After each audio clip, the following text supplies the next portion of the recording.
আজ 12 বছর আমি হাত দিয়ে পা দিয়ে দিন ঠেলে রেখেছি, শুধু একটি মাত্র আশা নিয়ে তুই বড় হয়ে উকিল হয়ে তোর বাবাকে নির্দোষ প্রমাণ করবি।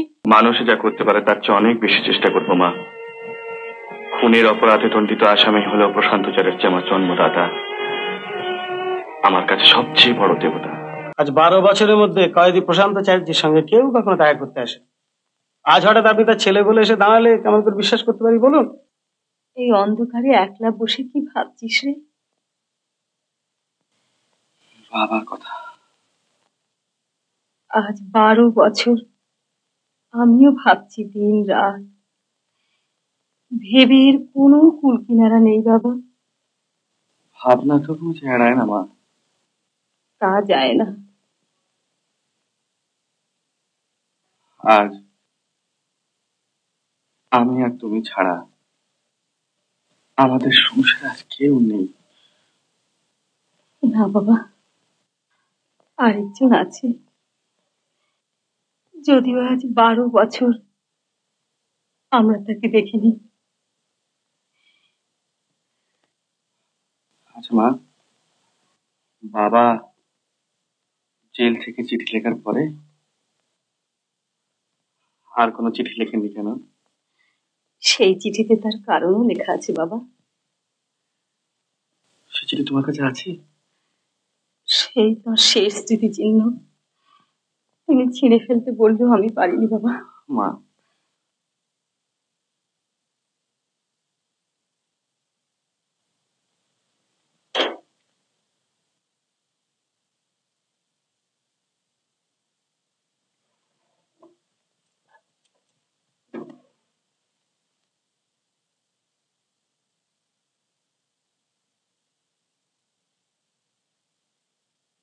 এই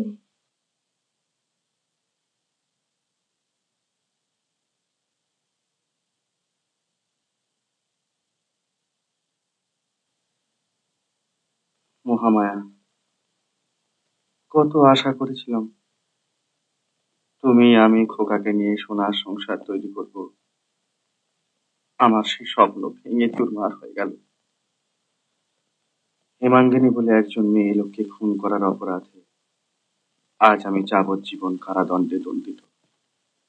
পৃথিবীতে আর কেউ বিশ্বাস না করো, অন্তত তুমি বিশ্বাস করো আমি সম্পূর্ণ নির্দোষ। আইনের প্যাঁচে জজ ও জুরির বিচারে আমায় শাস্তি দিল ভগবান জানেন আমি সম্পূর্ণ নিরপরাধ। আমি তোমার স্বামী, তুমি আমার স্ত্রী। তোমার কাছে আমার জীবনের শেষ অনুরোধ, শুধু অনুরোধ নয়, ভিক্ষে, আমার সঙ্গে সমস্ত সম্বন্ধ মুছে ফেলে দিও। নাম গোপন করো, পরিচয় গোপন করো, দেশ ত্যাগ করো। আমার খোকা, আমার শঙ্কর যেন কখনো জানতে না পারে যে তার বাবা খুন করার অপরাধে যাবজ্জীবন কারাদণ্ডে দণ্ডিত আসামি। শুধু তার মুখের দিকে তাকিয়ে তুমি আমাকে ভিক্ষেটা দিও, খোকাকে উকিল করো। সে যেন আমার মতো মিথ্যা অপরাধে অভিযুক্ত আসামিদের পক্ষ সমর্থন করে। ভাগ্যের ওপর তোমাদের ভার দিয়ে আমি আমার খবরের মধ্যে ঢুকলাম চিরকালের জন্য। আজ মনে হচ্ছে এতকাল যা বিশ্বাস করে এসেছিলাম, আইন, আদালত, বিচার, ন্যায়, ধর্ম, ভগবান, সব মিথ্যে।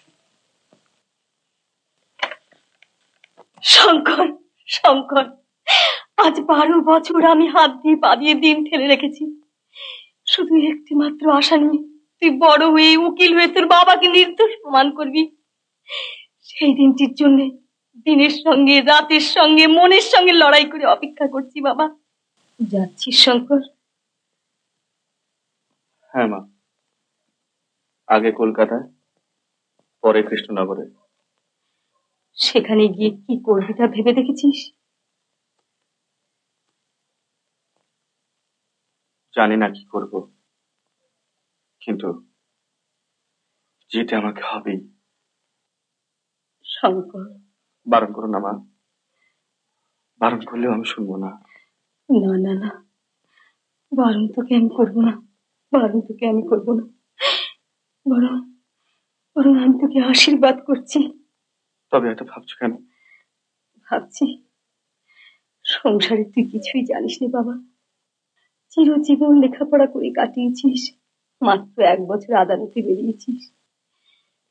বিদেশ বিভূমি নির্বান্ধব দেশ, সংসার বড় কঠিন জায়গা বাবা। যে কাজ করতে যাচ্ছিস সে কাজ করতে গিয়ে যদি মনে মর্মান্তিক আঘাত পাস,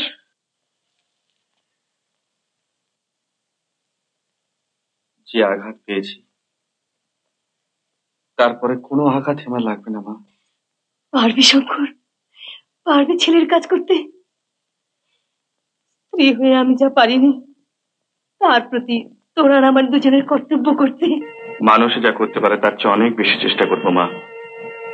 খুনের অপরাধে দণ্ডিত আসামি হলেও প্রশান্তচারের চেয়ে আমার জন্মদাতা আমার কাছে সবচেয়ে বড় দেবতা।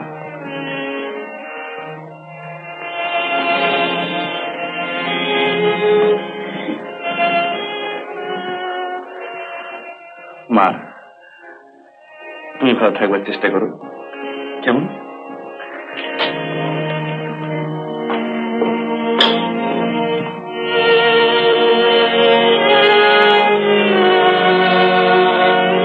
ঠাকুর, আমার শঙ্করকে তুমিই দেখো ঠাকুর।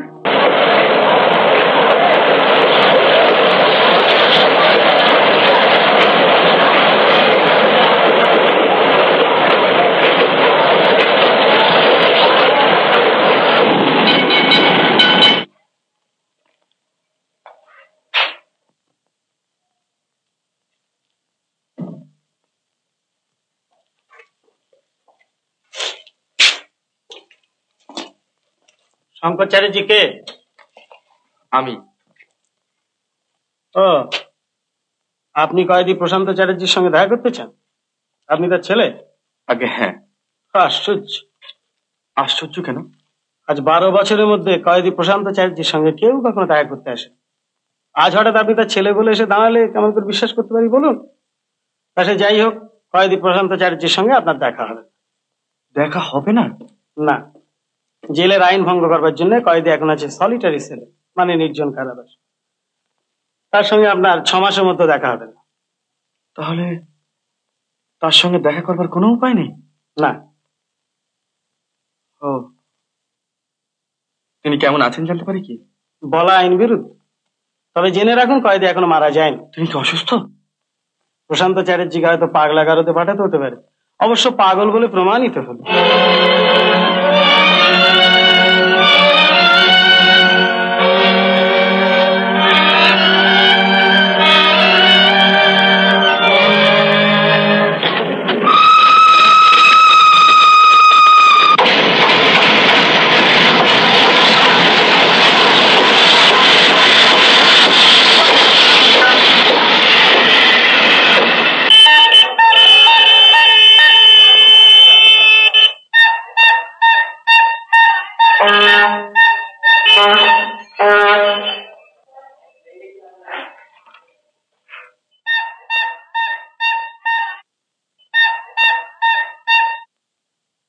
উত্তম কুমারের সেরা সিনেমা দেখতে হলে ডাউনলোড করুন ক্লিক অ্যাপ।